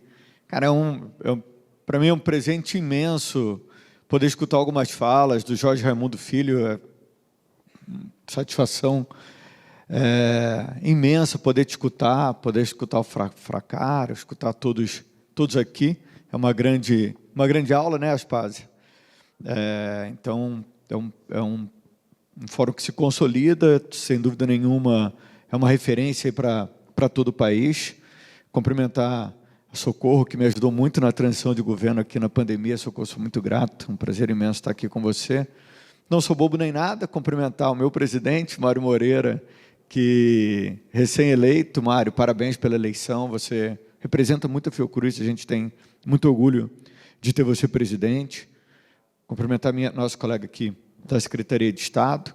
Eu queria fazer algumas reflexões que o Fábio Metidieri começou aqui, mas que eu acho que são muito importantes. Eu vi o André Médici, aí eu não sei onde ele está agora, mas não dá para a gente começar nenhuma fala aqui sem falar da nossa distribuição orçamentária, dos recursos que a gente investe no nosso Estado.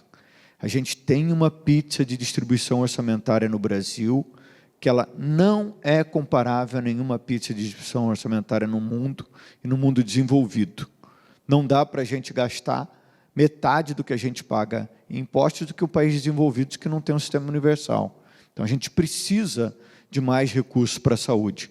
E isso para que o sistema público se sustente e o sistema de saúde suplementar também. É inviável manter a pizza orçamentária do jeito que está hoje. É inviável continuar deslocando nosso orçamento para o judiciário e para aposentadorias de pessoas que nunca trabalharam por nada, e a gente diminuir a fatia, a participação de saúde e educação nesse país. Isso é inviável, isso não dá para...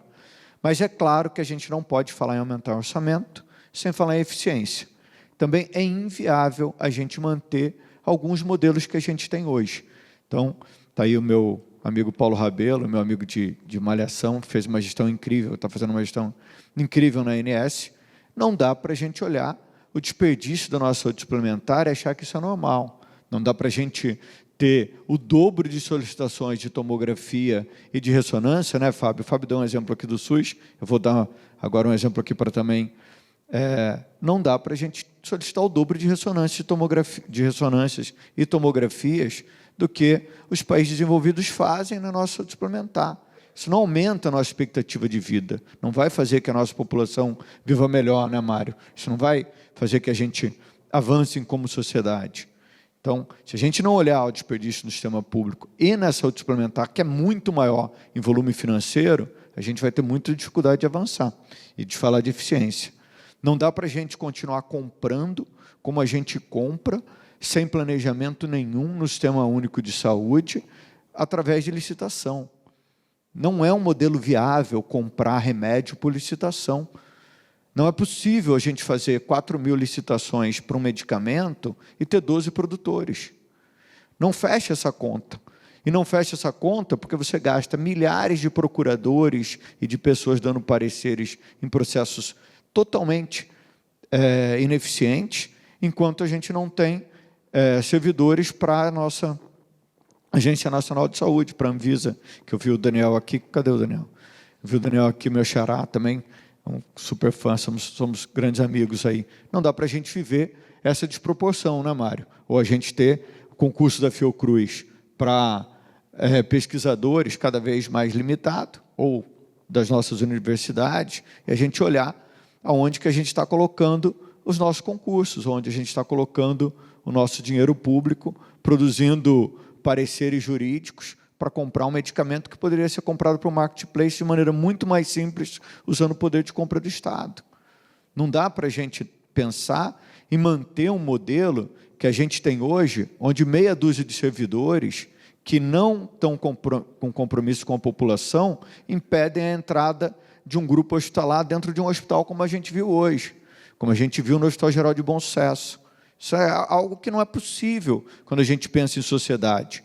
Não é possível a gente olhar hoje o que está acontecendo com o nosso INCA, por exemplo. O INCA é uma das maiores instituições da cidade do Rio de Janeiro e do Brasil em pesquisa e desenvolvimento. Hoje a gente tem uma obra parada ali há 10 anos, que era um compromisso da gente construir ali um grande centro de pesquisa e desenvolvimento de medicamento. Então, se a gente quer montar, de fato, um sistema de saúde, um sistema uma sociedade que se desenvolva, a gente precisa avançar. Daí o Carlos Alberto, lá do IFF, tem essa discussão agora, se o IFF vai para o Hospital da Lagoa ou não. A gente precisa pensar em crescer, mas a gente precisa pensar como que a gente vai viver. Vai continuar assistindo o Hospital da Lagoa, uma obra de Niemeyer, despencando como está hoje, cada dia menos, com mais leito fechado e mais coisas. Então, se a gente não pensar nesses modelos que vão gerar eficiência para a gente vai ter muita dificuldade de avançar como sociedade.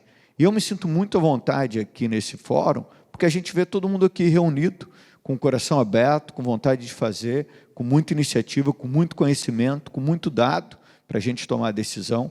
O Rio Health Forum é uma oportunidade incrível da gente trocar ideias para fazer avanços que nem sempre estão fáceis de ser feitos em fóruns que não estão aqui como esse. Então, José, Denizar, eu acho que a gente vocês conseguem consolidar isso, conseguem colocar todo mundo na mesa, que a gente possa discutir os nossos assuntos e os nossos problemas de frente e pensar que a gente tem um objetivo comum, que é fazer que a sociedade e que nós mesmos possamos viver muito mais e podemos viver melhor.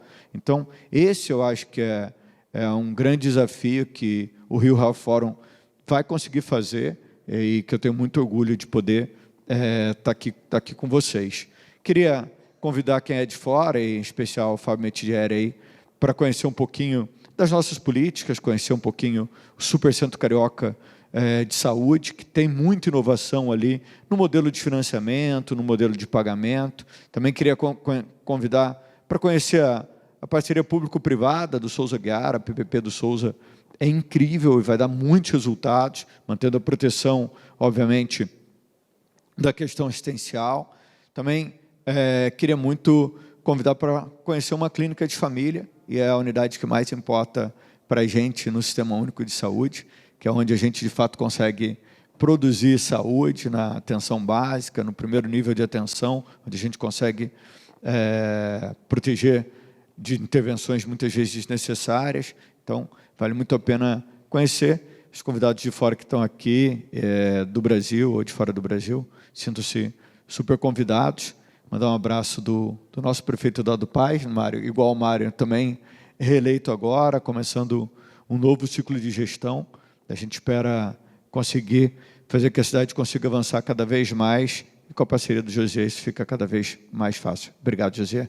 Eu não vou nem entrar na questão do Estado e da segurança, que vou deixar para nosso colega do Estado aqui poder falar.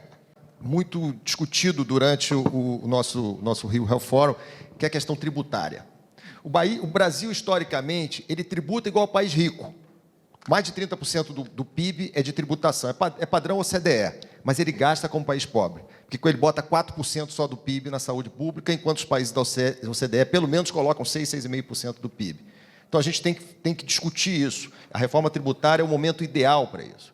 Porque mesmo esse avanço que houve dos 15% da receita corrente líquida, hoje, não é da União, de colocar na saúde, que dá aí, 2023, deu 1 trilhão 250 bilhões de receita corrente líquida, 15% é mais ou menos o que tem o orçamento do Ministério da Saúde. A gente tem que avançar mais. E, para isso, a sociedade tem que discutir renúncia fiscal na saúde, tem que discutir tributação de determinados produtos que são danosos, que deveriam reverter diretamente para o Tesouro e para o Fundo Nacional de Saúde. Então, parabéns pela sua fala. Eu vou passar agora a fala, e, doutora Fernanda, nós não vamos aqui cobrar todas as mazelas do Estado, mas, é claro, e a doutora Fernanda fez um belíssimo trabalho à frente da atenção especializada também lá na Secretaria Estadual de Saúde, e eu passo a palavra para ela. Bom dia a todas as pessoas nesse auditório. Muito obrigada, Denizar, te cumprimento Para quem não sabe, Denizar foi meu professor na Faculdade de Ciências Médicas da UERJ, muito jovem, sempre foi um prodígio. Tenho muito orgulho de estar aqui. Doutor Fracaro, suas palavras me inspiraram. Doutora Socorro, finalmente um dispositivo com 2 mulheres, não é mesmo? Né? Representação feminina nesse fórum. Doutor Mário, presidente da Fiocruz, minha casa. Sou servidora Fiocruz, cedida para a Secretaria de Estado de Saúde, mas a Fiocruz é minha casa. Doutor Daniel, sempre parceiro, parabéns pelo trabalho à frente da Secretaria Municipal de Saúde. Ficar para o final me trouxe uma imagem. Quando eu era criança, acho que muitos devem se lembrar, a gente brincava de uma brincadeira de roda, de dar as mãos e depois torcer as mãos e tentar sair sem poder soltar as mãos. Eu tenho a sensação de que estamos nesse ponto da nossa vida na saúde. Agência suplementar, agência de vigilância, academia, órgãos de controle, poder público, estados e municípios de mãos dadas, mas fomos, em alguma medida, nos enrolando, nos intrincando, estamos numa posição de insustentabilidade. Não há caminho senão a cooperação, que seja competitiva, mas que seja cooperativa. Se a gente não olhar uns para os outros, não vamos sair desse lugar. E o sistema, do jeito que está posto hoje, é insustentável. Uma outra imagem que me veio, acho que Daniel vai me entender, do ponto de vista da Secretaria de Estado, fiquei 2 anos à frente da Subsecretaria de Atenção à Saúde. A impressão que eu tinha era de que, a cada vez que eu parava para cuidar de uma coisa com muita dedicação, algum incêndio, alguma epidemia, alguma grande tragédia, me sentia como que numa daquelas esteiras que, quando você para, você vai andando para trás. Porque existe um esforço quase imperceptível para manter essa máquina gigantesca, da qual a gente tanto se orgulha, funcionando, que é o SUS. Existe um trabalho dioturno para que as coisas estejam hoje do jeito que elas estão. E, sim, temos poucos servidores, como o colega da Anvisa falou, somos poucos e trabalhamos muito, temos muitas limitações orçamentárias, jurídicas. Então, tem um esforço diário para manter o sistema do jeito que está, que a gente entende que não está bom. Então, Josiê, te parabenizo e agradeço por esse fórum. Você definitivamente é uma força catalisadora. Parabéns por trazer o Rio de Janeiro de volta para essa cena. Esse estado que tem a Fiocruz, esse município que foi capital desse país. A gente definitivamente precisa retomar a cena. Estou vendo nessa plateia muitos cérebros brilhantes. Não há como sair daqui, doutor Fracaro, sem uma tarefa. Que a gente consiga, ao final desses 2 dias, proposições exequíveis, para que a gente realmente volte o olhar para a criação de um complexo econômico industrial sustentável, com parceria privada. E aí, Denizar, se me permite uma sugestão, a gente precisa envolver o Poder Legislativo, precisa poder envolver o Poder Judiciário. A gente tem muitas amarras no poder público. Mário acabou de dizer ali, não, porque a gente não pode, no poder público, fomento, BNDES. A gente precisa retomar essas conversas. Essas regras estão postas de um jeito antigo, que não nos serve mais. E não é só uma questão de dinheiro, sabe, Daniel?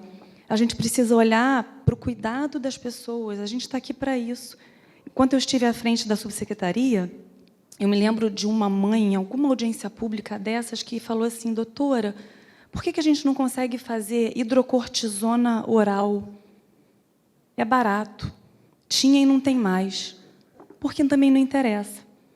Em que medida, de fato, a gente está construindo política, produzindo insumo para quem precisa, do jeito que precisa? Não é só sobre dinheiro. Não é só sobre dinheiro. Até quando a gente vai ficar desenvolvendo tecnologias que são impagáveis? A gente precisa de uma resposta para isso. Não, eu sou uma mulher da ciência, não quero frear o desenvolvimento de novas tecnologias. Mas de que adianta se elas não forem acessíveis para todo mundo? Então, a gente precisa trazer todos para essa conversa. E aí, sim, a gente vai conseguir sair daquela rodinha, desfazendo, se cada um puxar para um lado, a gente não vai sair do lugar. Então, eu desejo 2 dias produtivos de discussão, que a gente realmente saia com uma função exequível para trazer esse país, esse SUS, esse Estado, de volta ao cenário mundial. Obrigada. Muito obrigado, doutora Fernanda, pelas suas palavras inspiradoras. E, mais uma vez, parabéns pelo teu trabalho à frente da Secretaria de Atenção à Saúde do Estado. Nós vamos agora para a parte do encerramento. Eu queria destacar a presença aqui do nosso secretário, Dr. Leandro Safato, do Ministério da Saúde. Muito obrigado pela sua presença aqui. Nós vamos fazer a foto de encerramento aqui e eu vou chamar, na sequência, três pessoas para fazer esse fechamento. Já há alguns anos, essas lideranças e transformou isso no FIS.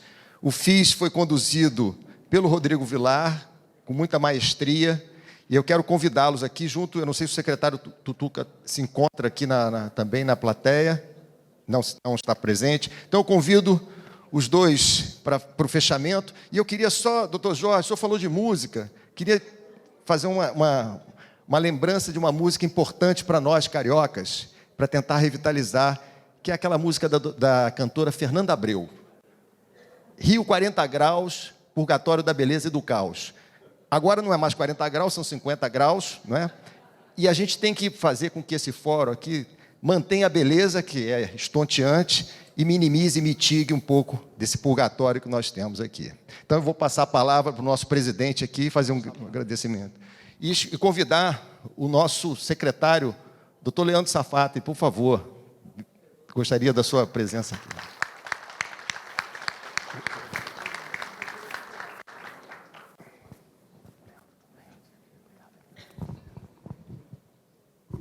Bem, eu não poderia deixar de fazer esse fechamento aqui sem agradecer muito particularmente a algumas pessoas que foram fundamentais quando nós idealizamos fazer esse evento. O primeiro deles é o prefeito Eduardo Paes. Eduardo Paes foi uma figura fundamental do primeiro momento, na primeira hora, de estar junto conosco, e me pediu o seguinte: o Fórum de Davos não é para a cidade de Davos, é realizado na cidade de Davos, mas é um fórum econômico mundial. Então, por favor, coloque o Rio na frente do Rio Health Forum como um fórum de saúde, não para o Rio de Janeiro, mas um fórum para a América Latina, para o Brasil, que acontece no Rio de Janeiro. Então, este não é um fórum carioca, não é um fórum feito para o Rio de Janeiro, ele é um fórum nacional. E eu agradeço muito a presença de todos os brasileiros e brasileiras que estão aqui conosco hoje, e eu queria agradecer muitíssimo ao governador Cláudio Castro, o secretário de Saúde do Estado, Cláudia, ao nosso prefeito e, muito particularmente, ao secretário Sorans, ao ex-secretário agora, Chicão Bulhões, uma figura extraordinária que, através da Invest Rio, não teve nenhuma dúvida de apoiar esse evento desde o primeiro momento. Agradecer ao grande secretário Nicola Missioni, que também não sei se está aqui agora, que foi um apoiador de primeiro momento. E um particular agradecimento ao meu querido amigo, meu irmão, meu ex-paciente, eu tratei dele quando menino, que é o Mário Moreira, presidente da Fiocruz. A Fiocruz é uma parceira de longo tempo e eu tive esse prazer de cuidar dele quando ele era adolescente. Agora, somos amigos de muitos anos. E eu queria, só para concluir aqui, antes de passar a palavra para o nosso secretário do Ministério da Saúde, Safatli, eu dizer o seguinte: eu tive o cuidado de anotar, ao longo das pessoas que me precederam aqui falando, 18 vezes foram citadas a palavra acesso. Acesso. Foi a principal palavra citada pela maioria das pessoas que aqui estiveram. E, por falar em acesso, esse Rio Health Forum tem como propósito, lá no finalzinho, discutir o acesso. O nosso Mário Moreira falou até do acesso à segurança, outros falaram do acesso à educação, outros falaram do acesso ao transporte, à habitação digna, com saneamento. Tudo é acesso.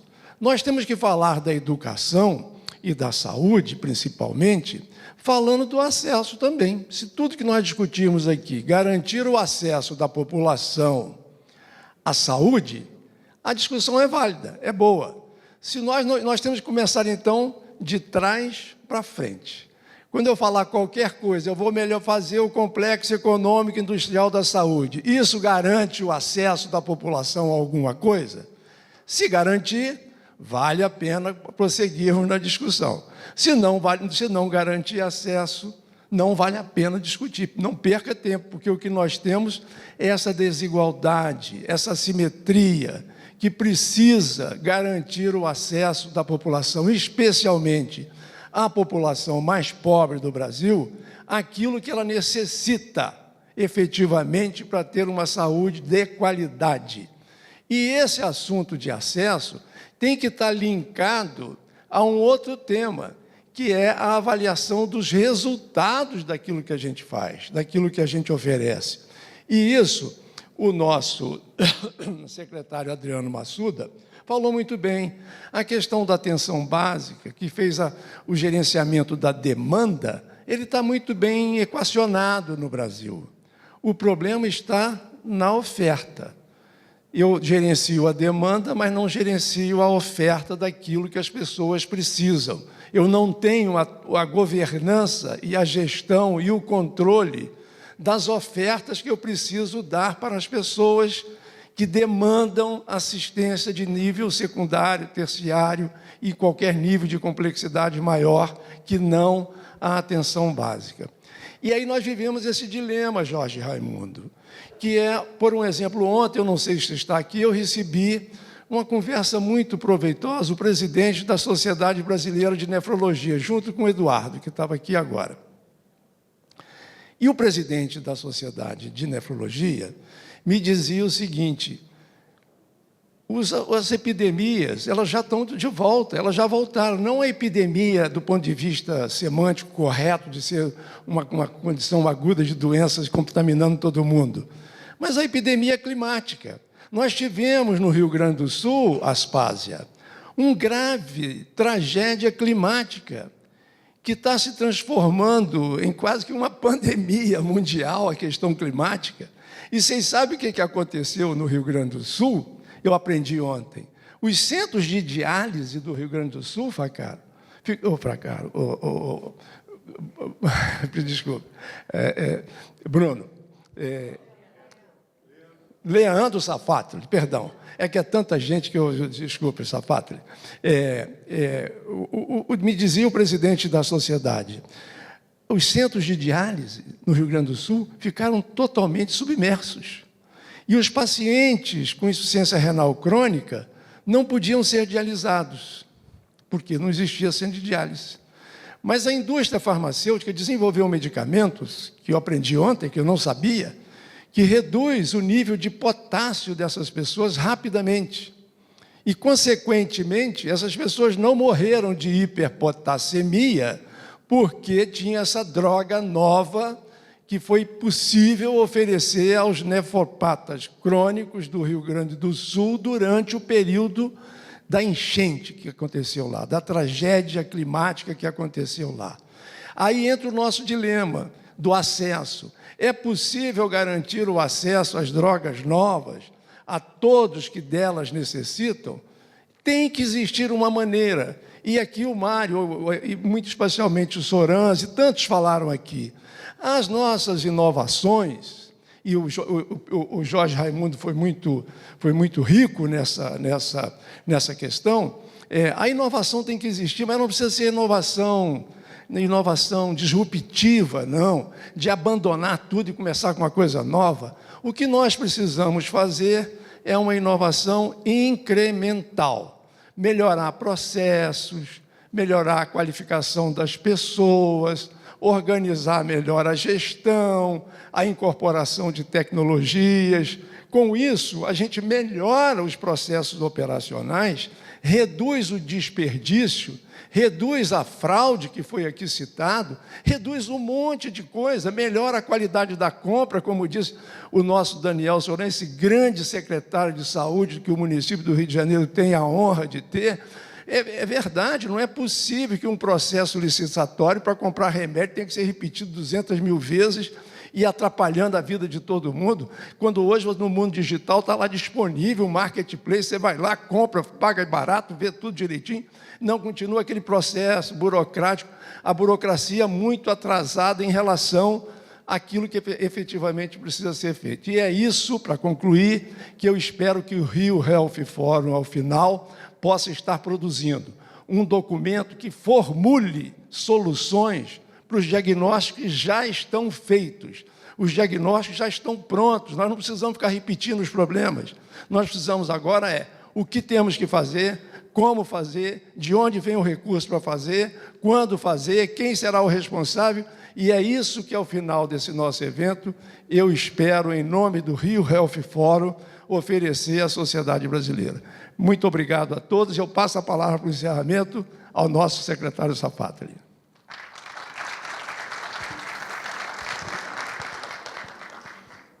Obrigado. Eu também queria parabenizar o Josier, Denizar. Acho que eventos como esse são muito importantes para o país. Dão toda a base para... Acho que a sua fala foi fantástica nesse sentido. A gente está preocupado com acesso, preocupado com toda a trajetória que faz o bom acesso às novas tecnologias. Então, as inovações, ter um ambiente propício para que você possa fazer mais e melhores inovações no país, ter um ambiente propício que você possa fazer desenvolvimento tecnológico aqui dentro e ter todo um aparato regulatório que propicie essa cultura de inovação, essa cultura de desenvolvimento, que a gente possa chegar ao acesso a essas novas tecnologias para a população brasileira como um todo. Nesse sentido, o Rio Health Forum, a gente está com o mesmo objetivo aqui, de que esses temas sejam discutidos, sejam debatidos, e que todo esse ambiente aqui consiga trabalhar da melhor forma possível para chegar a proposições, a ideias, a debates que possam contribuir para a discussão do desenvolvimento da ciência, tecnologia e do desenvolvimento na área da saúde no país. Então, parabenizo de novo aqui vocês pela organização desse evento.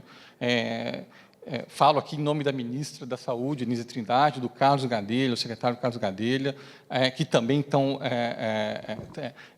valoram a importância desse debate e dessa discussão. Parabenizo de novo ao Josier, parabenizo ao Denizar e a todos vocês que estão aqui, e espero que a gente consiga chegar a bons resultados, a bons debates e a boas discussões aí, né, nos próximos dias do evento. Obrigado. Bem, estamos chegando então ao final, mas antes deixa eu só pedir umas desculpas aqui à 10ª potência. Eu esqueci de citar a nossa querida ministra Anísia Trindade. A Anísia foi espetacular desde sempre. Ela colocou toda a estrutura do Ministério da Saúde para nos dar apoio, suporte. Ela não está presente aqui fisicamente, mas ela está aqui do meu lado, olhando para vocês e aplaudindo em pé a presença de cada um de vocês aqui, certamente. Muito obrigado, Nízia, pela sua presença entre nós, com certeza, e muito obrigado pelo apoio que o Ministério da Saúde nos deu. Eu não poderia deixar de concluir essa abertura sem agora fazer um agradecimento muito especial, e aí também na condição de pai, sabe, Aspásia? Agradecer ao meu filho, Rodrigo Vilar, que fez um trabalho extraordinário, com esse time maravilhoso da Iniciativa FIS, de jovens que se dedicaram aí dia e noite. É impressionante essa galera trabalhando, aquela galera toda de cabelo pintado, unha raspada, calça rasgada, mas não param de trabalhar o dia inteiro, noite e dia, e para nos entregar esse belíssimo evento. Muito obrigado a todos, vamos fazer o nosso intervalo e em seguida voltamos para as nossas atividades normais. Muito obrigado, Denizar, Viana, parabéns pela sua presidência.